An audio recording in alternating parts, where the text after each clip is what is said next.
Chapter 12. The Not Doings of Silvio Manuel.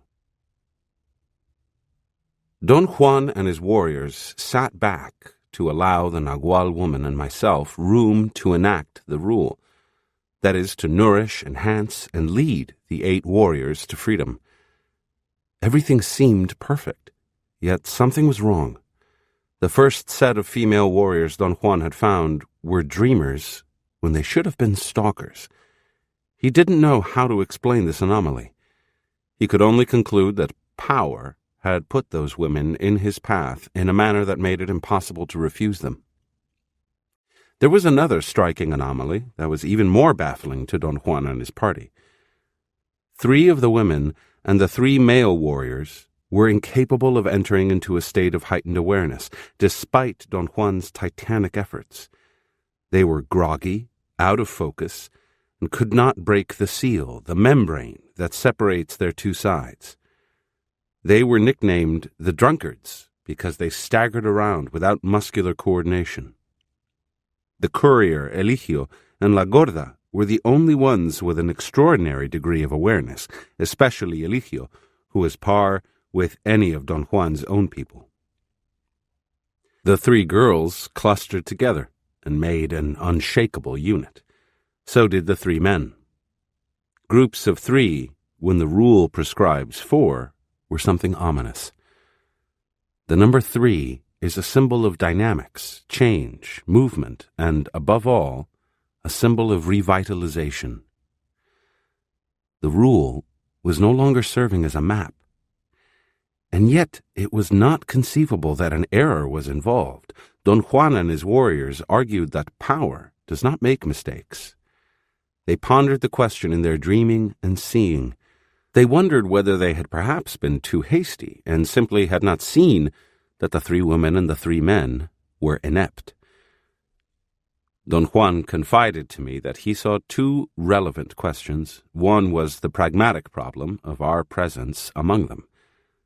The other was the question of the rule's validity. Their benefactor had guided them to the certainty that the rule encompassed everything a warrior might be concerned with. He had not prepared them for the eventuality that the rule might prove to be inapplicable. La Gorda said that the women of Don Juan's party never had any problems with me. It was only the males who were at a loss. To the men, it was incomprehensible and unacceptable that the rule was incongruous in my case.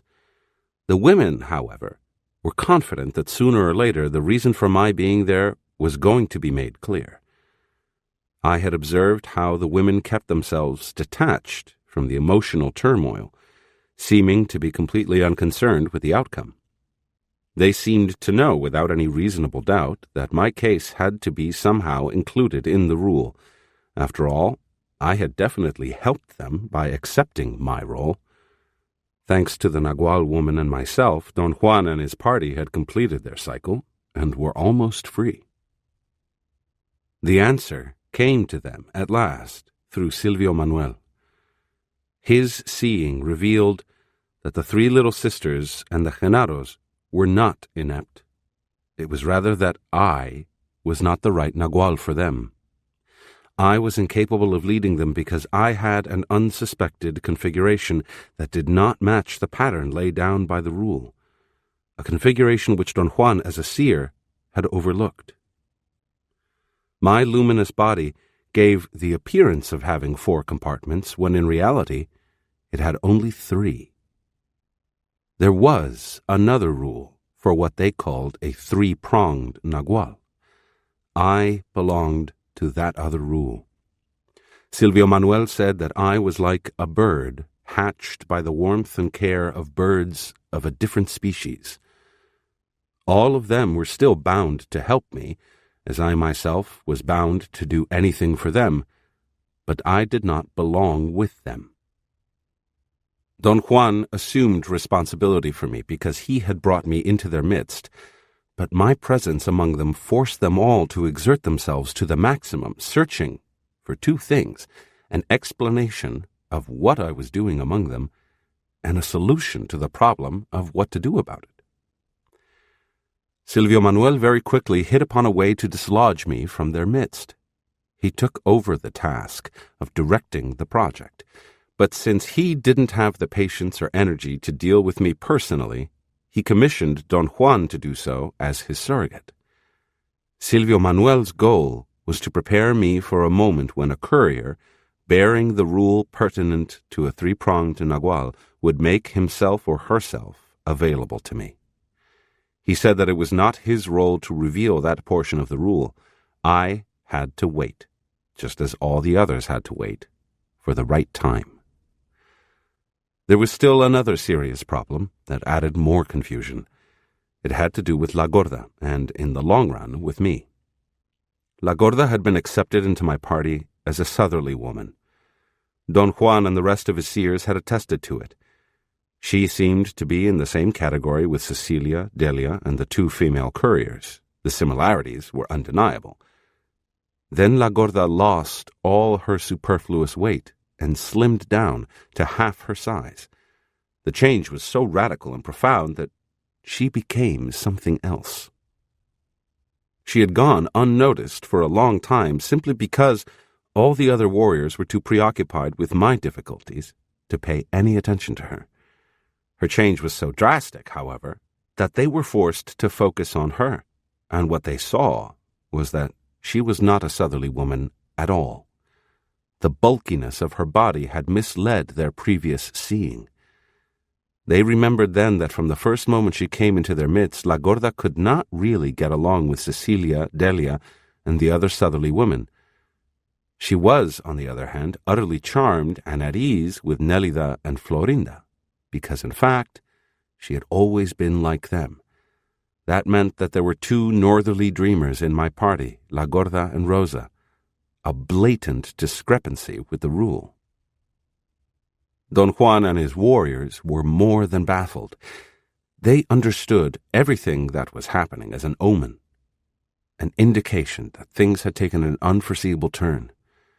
Since they could not accept the idea of human error overriding the rule, they assumed that they had been made to err by a superior command, for a reason which was difficult to discern, but real. They pondered the question of what to do next, but before any of them came up with an answer, a true southerly woman, Doña Soledad, came into the picture with such a force that it was impossible for them to refuse her. She was congruous with the rule. She was a stalker. Her presence distracted us for a time.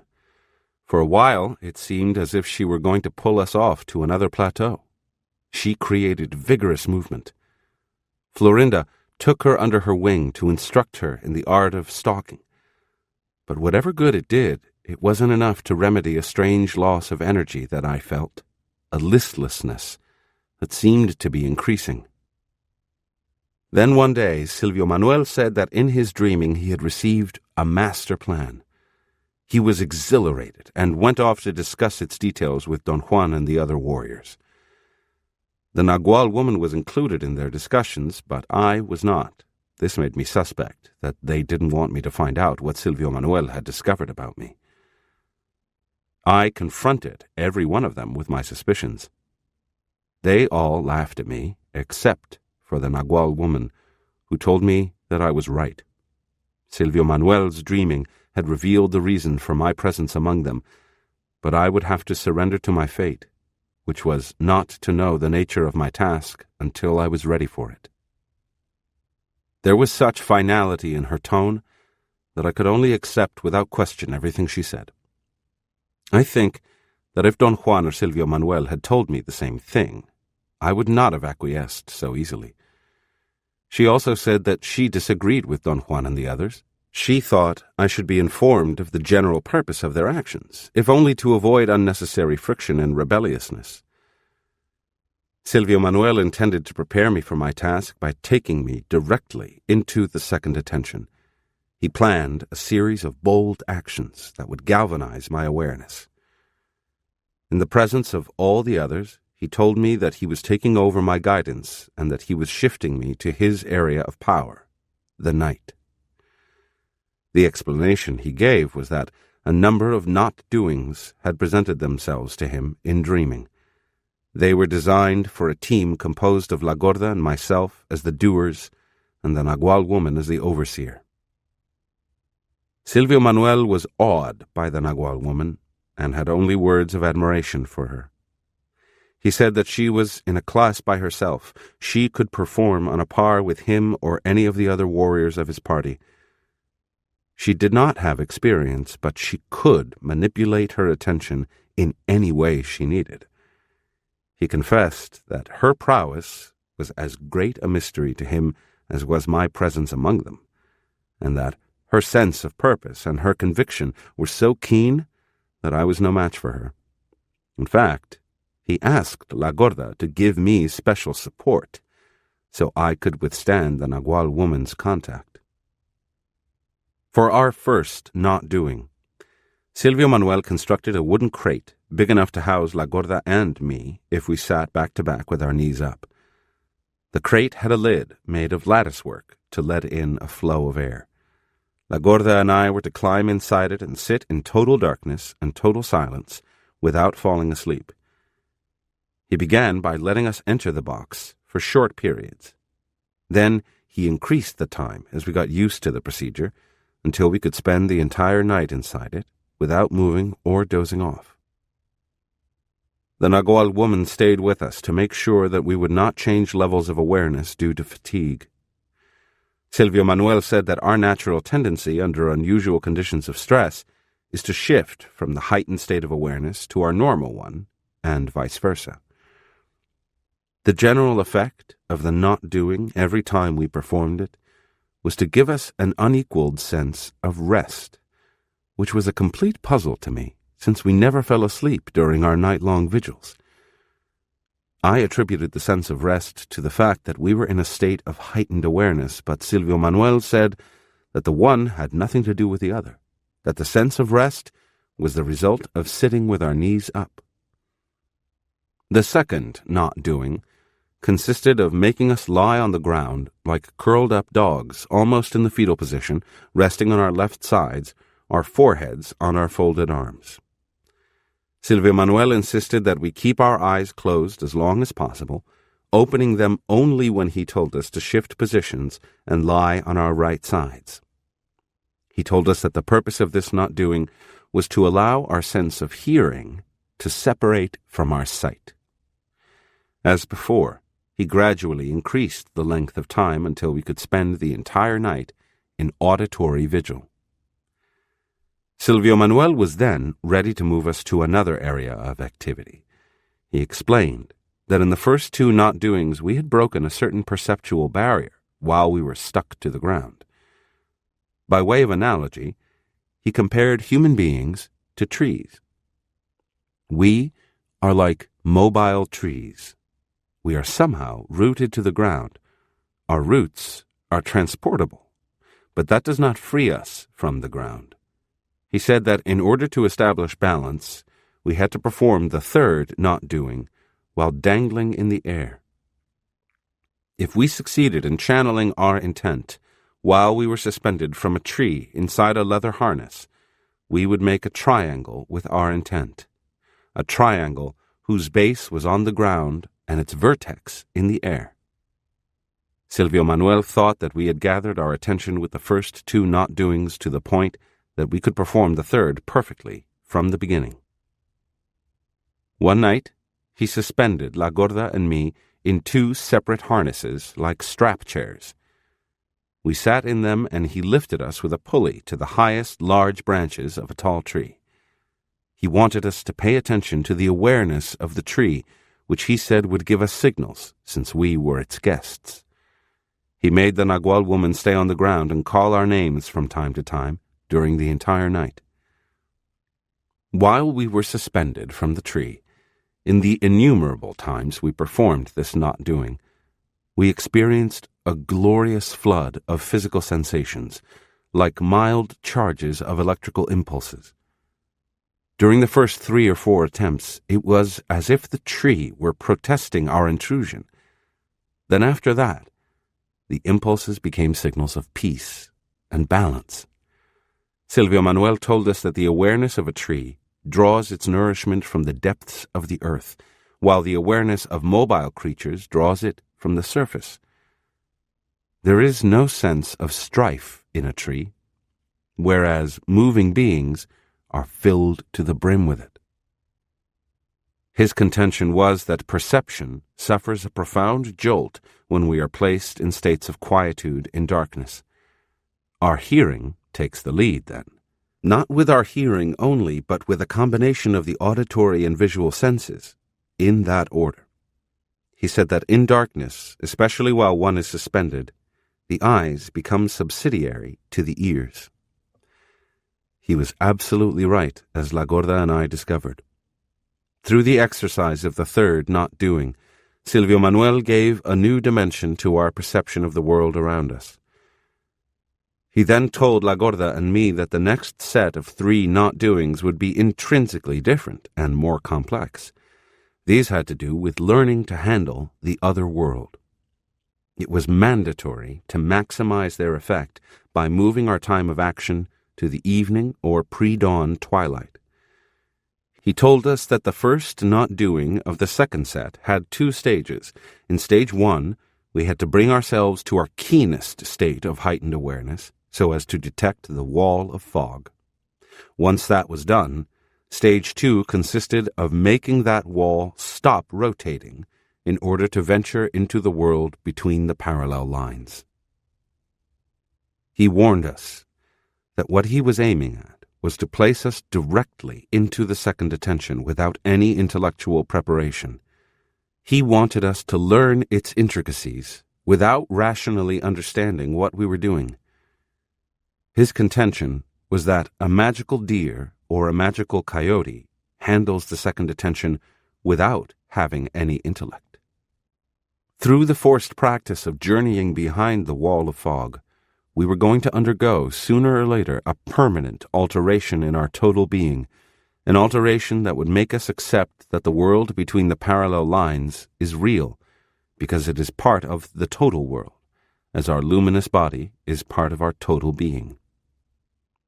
Silvio Manuel also said that he was using La Gorda and me to probe into the possibility that we could someday help the other apprentices by ushering them into another world, in which case they could accompany the Nagual Juan Matus and his party in their definitive journey.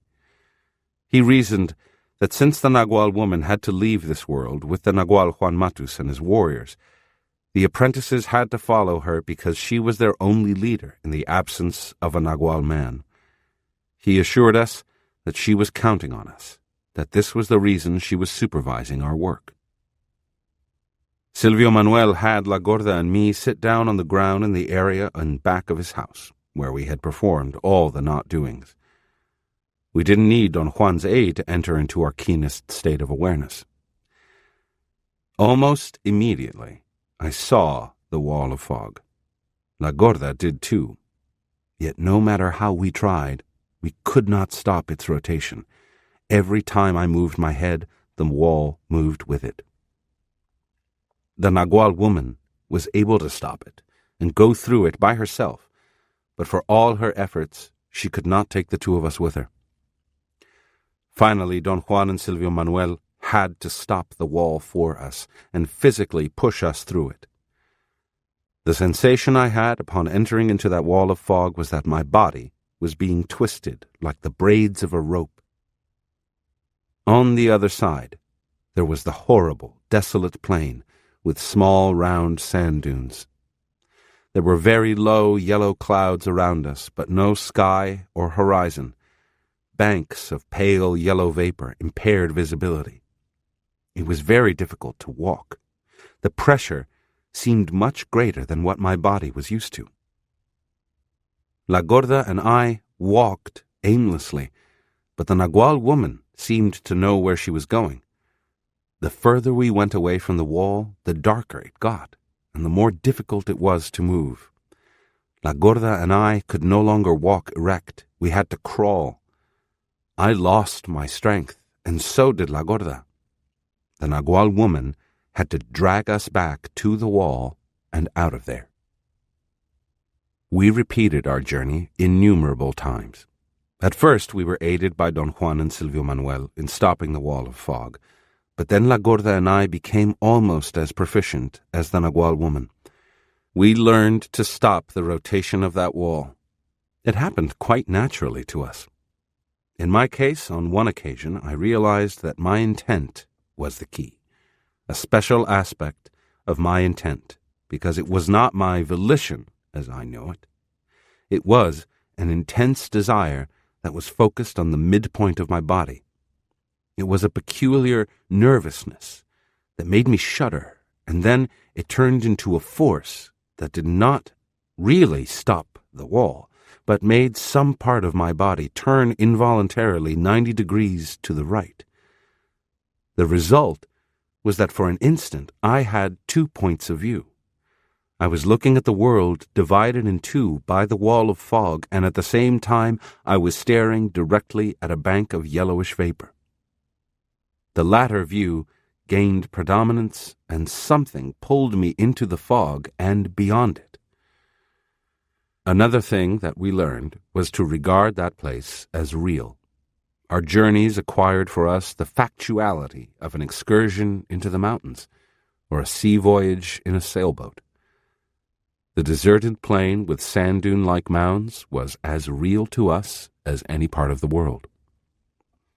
La Gorda and I had the rational feeling that the three of us spent an eternity in the world between the parallel lines, yet we were unable to remember what exactly transpired there. We could only remember the terrifying moments when we would have to leave it to return to the world of everyday life. It was always a moment of tremendous anguish and insecurity. Don Juan and all his warriors followed our endeavors with great curiosity, but the one who was strangely absent from all our activities was Eligio. Although he was himself a peerless warrior comparable to the warriors of Don Juan's own party, he never took part in our struggle, nor did he help us in any way. La Gorda said that Eligio had succeeded in attaching himself to Emilito, and thus directly to the Nagual Juan Matus. He was never part of our problem, because he could go into the second detention at the drop of a hat. To him, journeying into the confines of the second detention was as easy as snapping his fingers. La Gorda reminded me of the day when Eligio's unusual talents allowed him to find out that I was not their man, long before anyone else had even an inkling of the truth. I was sitting on the back porch of Vicente's house in northern Mexico when Emilito and Eligio suddenly showed up. Everyone took for granted that Emilito had to disappear for long periods of time. When he would show up again, everyone also took for granted that he had returned from a voyage. No one asked him any questions. He would report his findings, first to Don Juan and then to whoever wanted to hear them. On that day, it was as if Emilito and Eligio had just come into the house through the back door. Emilito was ebullient as ever. Eligio was his usual quiet, somber self. I had always thought, when both of them were together, that Emilito's exquisite personality overwhelmed Eligio and made him even more sullen. Emilito went inside looking for Don Juan, and Eligio opened up to me. He smiled and came to my side.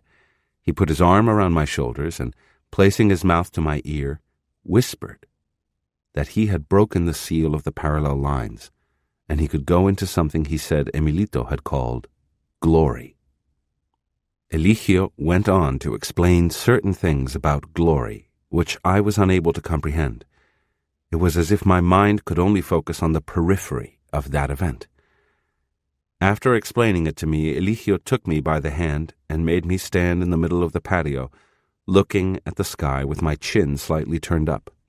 He was to my right, standing with me in the same position. He told me to let go and fall backwards, pulled by the heaviness of the very top of my head.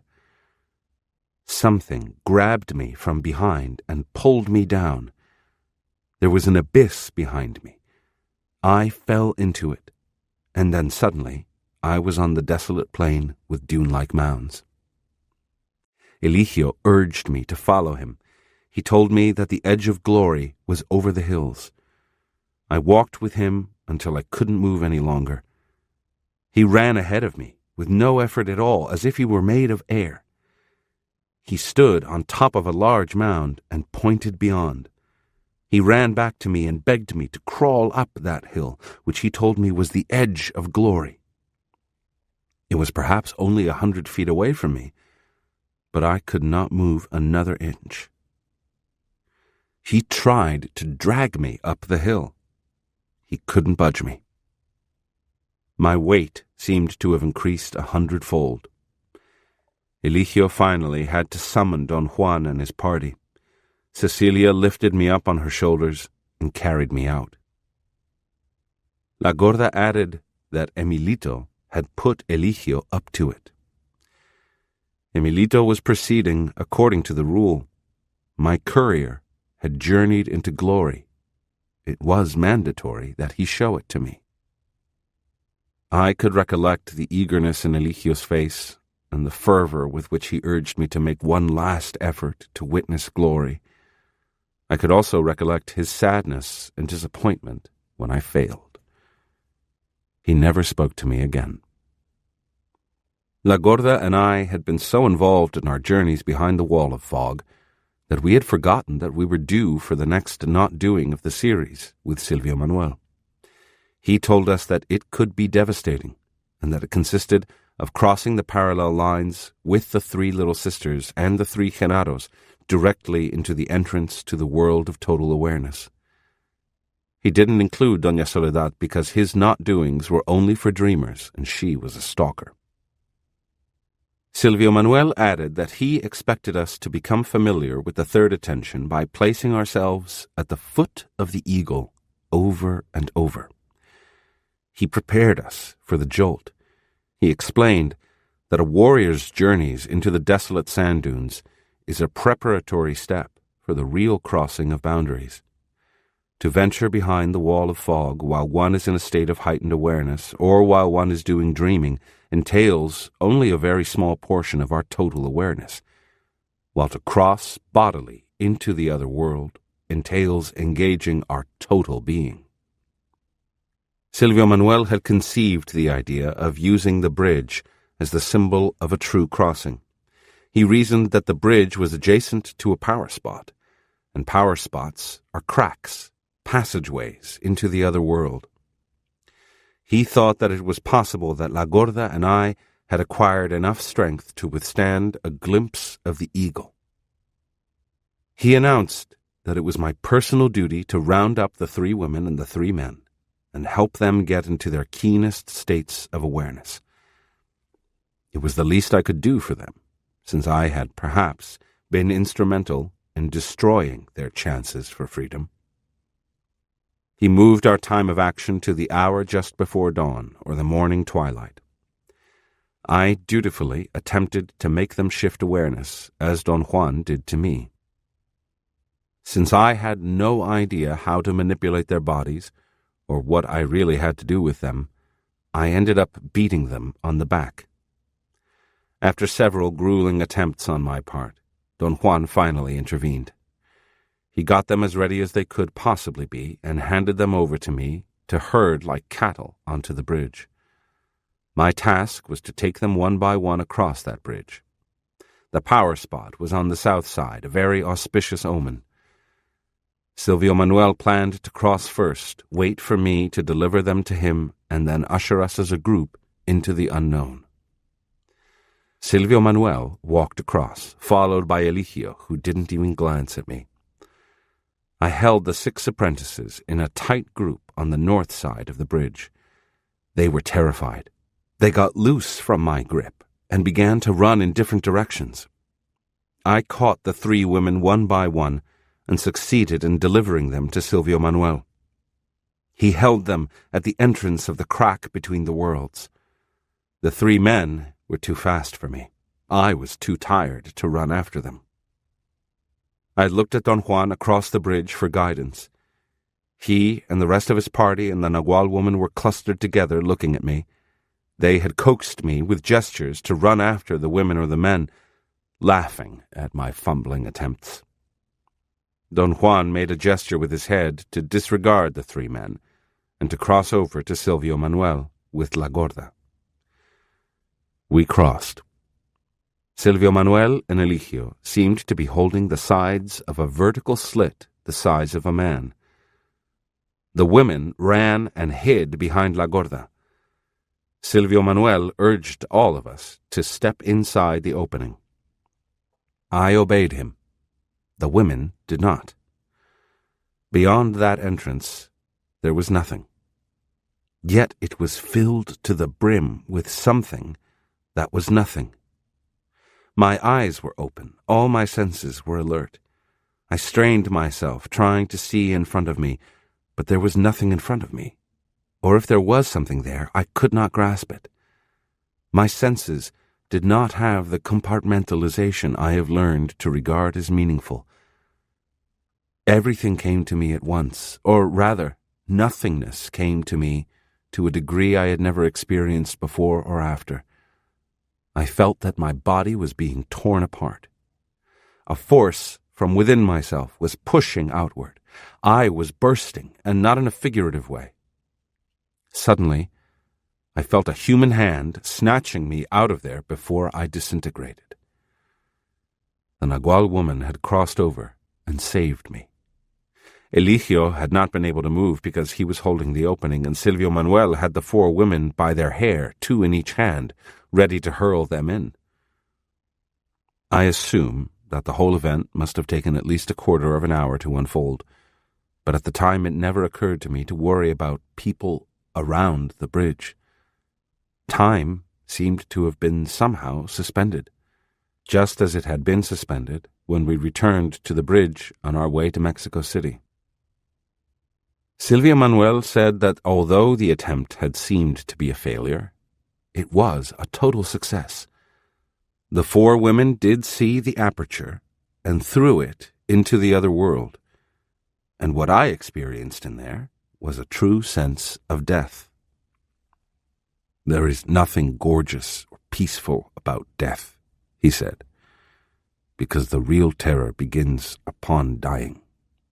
With that incalculable force you felt in there, the eagle will squeeze out of you every flicker of awareness you have ever had."